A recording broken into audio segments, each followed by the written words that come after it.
At least 5 million voters, predominantly young and from minority groups sympathetic to President Barack Obama, oh, here we go, could be affected by an unprecedented flurry of new legislation by Republican governors and GOP-led legislators to change or restrict voting rights by Election Day 2012. Oh. Supporters of these new laws, spearheaded in 6 swing states, as well as other less competitive ones, argue they're just trying to stop voter fraud and protect the integrity of the vote. But opponents, mainly Democrats and Obama's campaign, which is closely monitoring the daily warfare over the new laws, believe they're trying to change the face of the electorate in a way that benefits the Republican candidate for president. So in other words, an honest election benefits the Republican candidate for president. Because is every single person involved in the voter ID process a Republican? That is every civil servant in the state with these laws, where they're attempting to establish these laws and make sure there's a clean election, are every one of them Republicans? Of course not.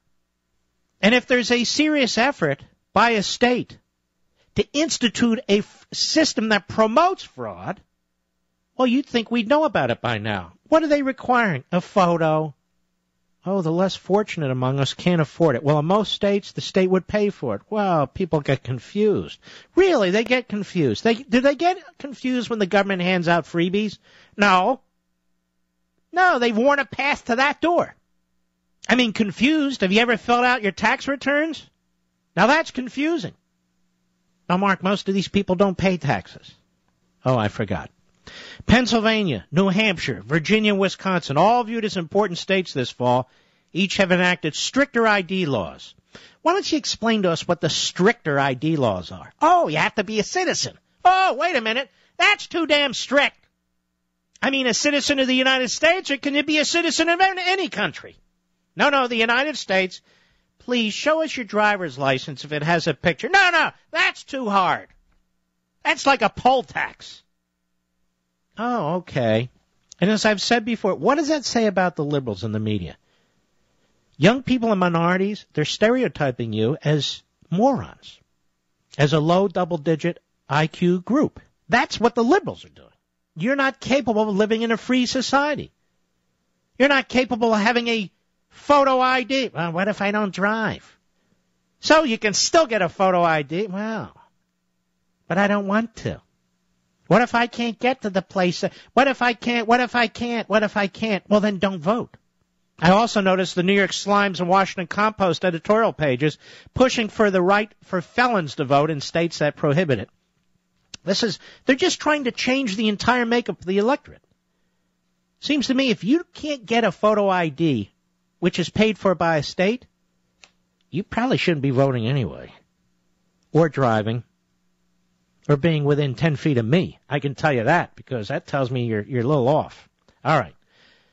As a result, millions of voters will find it much more difficult to vote on Election Day in November. Some estimates, such as one from the Brennan Center of Justice. The Brennan Center of Justice, named after William Brennan, is a leftist center. Leftist. But let's use them as a reliable group that's expert on this, shall we? The Brennan Center of Justice, writes Politico, last fall put the number of those affected nationwide at more than 5 million.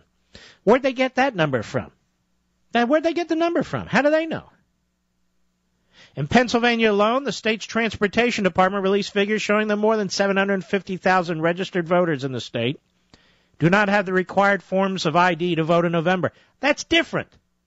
That's different than saying 5 million people will be affected nationwide. Affected by what? Getting a voter ID? A photo ID, rather? Or not getting a photo ID? In other words, are they incapable of getting a photo ID? Look, folks, if you want to drive, you got to get a license, you got to pass a test. You want to drink in this country, you got to show an ID, usually a photo ID. You want to get on an airplane, the TSA requires you to have a photo ID. You want to vote, all of a sudden it's a poll tax. Wait a minute. Now you're really putting the pressure on. No, actually, we're cleaning out people who aren't supposed to be voting. Swing states are always much more likely to have these kinds of laws restricting voting, says Wendy Weiser, who's not, director of Brennan's Democracy Program. Isn't it amazing? In America, we have a left-wing democracy program. They despise democracy. They love oligarchy. They love government by a handful of masterminds, unleashing an army of bureaucrats on us. But they call it the Democracy Project. To the extent that it's a political tactic to try and game the system. Yeah, we're trying to game the system. We want to make sure that people who vote are allowed to vote. That's now gaming the system.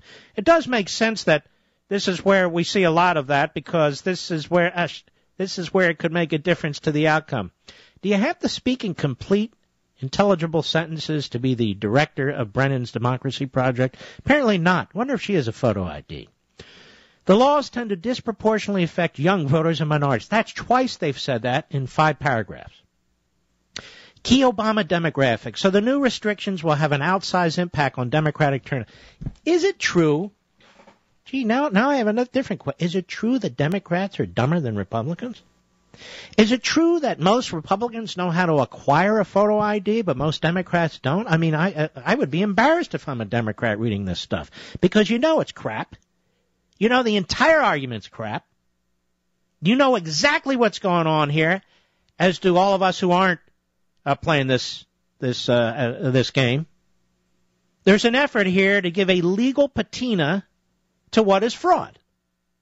Underscoring the measure's racial overtones, just see the nature of this piece from the phony Politico website.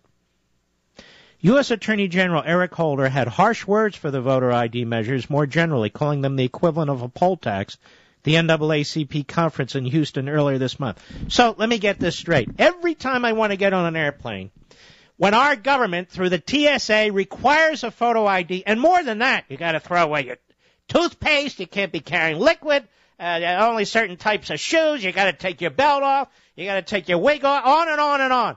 That's not a poll tax. Can we see your ID if you want to vote? Are you who you say here? Hey, that's a poll tax. You know what a poll tax is, folks? Poll tax was a fee that poor sharecroppers and others couldn't afford. So they made sure the poll tax was high enough that a whole bunch of people couldn't vote. And the Attorney General of the United States is such a snake oil salesman that he takes what is clearly a racist policy from our past, basically from the Democrat Party's past, and applies it here when states are offering free ID licenses, free voter IDs, with the photos. The Attorney General of the United States ultimately is responsible for ensuring that you don't get on an airplane without a photo ID. Is he George Wallace? No. Only the Republican governors, they're George Wallace, but not Eric Holder. Voter ID. Almost every state in this country, I think they all do, but I haven't checked them, but let's assume they all do. They require voter ID for you to walk into a 7-Eleven and get a 6-pack of beer. Seems to me if it's good enough to get a 6-pack of beer at a 7-Eleven, it's good enough to use as a basis for voting. This is the most absurd debate ever. But the reason I bring it to you, ladies and gentlemen, is because they're all holding back Obama's 50-some hundred lawyers. 50-some hundred lawyers. And they want to be able to say, if they lose a state here and there, that it's because exactly what Politico has written. Voter ID laws are aimed at discriminating against the young and minorities who are less able to get photo IDs. And they're not going to argue it. They're going to argue that it's an effects test. In other words, strict liability. All they have to do is show that the percentages are such that fewer young people and fewer minorities vote because they don't have voter IDs. In other words, they don't have to prove discrimination in any specific case. Just show, look at these statistics. This is nefarious. This is evil. But I wanted to put the marker down so you're ready for it. At both ends of the voter system. Massive fraud, getting people set to vote who shouldn't be voting, and then trying to prevent the states from ensuring that the voter lists are correct on voter day, on election day. And then they're getting their lawyers ready to sue under the Equal Protection Clause. You watch. I don't want to be proven right, but I will be right.